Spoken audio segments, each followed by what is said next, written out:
தமிழ் உறவுகள் அனைவருக்கும் வணக்கம். இதற்கு முன்பே ஒரு காணொலியில் இது குறித்து நம்ம பேசியாச்சு. இருந்தபொழுதிலும் அதிகாரப்பூர்வமாக இன்னும் வெளியாகல அப்படிங்கிறது அந்த காணொலியில் நம்ம தெளிவாக சொல்லியிருப்போம். தற்போதைய சூழலில் ஐயா தடா ரஹீம் அவர்கள் இதை அதிகாரப்பூர்வமாக வெளியிட்டிருக்காருங்க. அதாவது வருகின்ற ஜனவரி மாதம் 28ஆம் தேதி பார்த்துட்டோம் அப்படின்னா ஐயா பழனி பாபா அவருடைய நினைவு நாளை ஒட்டி மாபெரும் ஒரு கூட்டம் ஒன்று போட இருக்கிறார்கள் அப்படிங்கிற மாதிரி சொல்லப்பட்டது.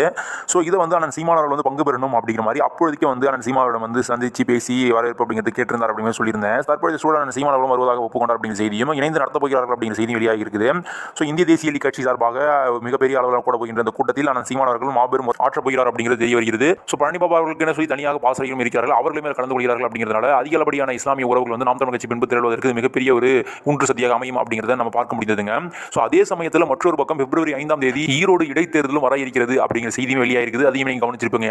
இது வரைக்கும் அங்கீகரிக்கப்பட்ட கட்சியான நாம் தமிழ் கட்சிக்கு இது வரைக்கும் ஏன் சின்னம் கொடுக்கல அப்படிங்கிற கேள்விகளை எழுப்பியுமே தம்பிகள் ஒரு பக்கம் சமூக வலைதளங்களை ஒரு பக்கம் பதிவிட்டு இருக்காங்க. அப்படிப்பட்ட இந்த சூழலில் பிப்ரவரி 5ஆம் தேதிக்குள்ள நாம் தமிழ் கட்சியுடைய சின்னம் என்ன அப்படிங்கிறது, அங்கீகரிக்கப்பட்ட கட்சிக்கான சின்னம் என்ன அப்படிங்கிறத தெளிவாக சொல்லிவிடுவார்கள் அப்படிங்கிறது எதிர்பார்க்க முடியுதுங்க. அதே போல மற்றொரு பக்கம் அங்கு நாம் தமிழ் கட்சிக்கும் திமுகவுக்குமான போட்டியாக மாறலாம் அப்படிங்கிற மாதிரி ஒரு பக்கம் பேச்சு அடிப்பட்டு இருக்குது. மற்ற கட்சிகள் இதிலிருந்து விலகி இருப்பார்கள் அப்படிங்கிற மாதிரி சொல்லப்படுது. ரீசன் என்ன அப்படின்னா இடைத்தேர்தல் அப்படின்னாலே ஆளுங்கட்சி வெல்ல போகிறது, இதற்கே நம்ம செலவு பண்ண வேண்டும் அப்படிங்கிற மாதிரி தான் அதிமுக இருக்கட்டும் மற்ற கட்சிகளாக இருக்கட்டும் சிந்தனை இருக்கிறது அப்படிங்கிற மாதிரி சொல்லப்படுதுங்க. ஸோ நாம் தமிழ் கட்சி வெசஸ் திமுக அப்படிங்கிற மாதிரி களம் இருக்க போகிறது அப்படிங்கிற பார்க்க முடிந்தது. ஏன்னா ஆல்ரெடி நான் சீமான் அவர்கள் சொல்லிவிட்டார், நாங்கள் தனித்து போட்டியிட போகிறோம் அப்படிங்கிற அறிவிச்சிட்டாரு.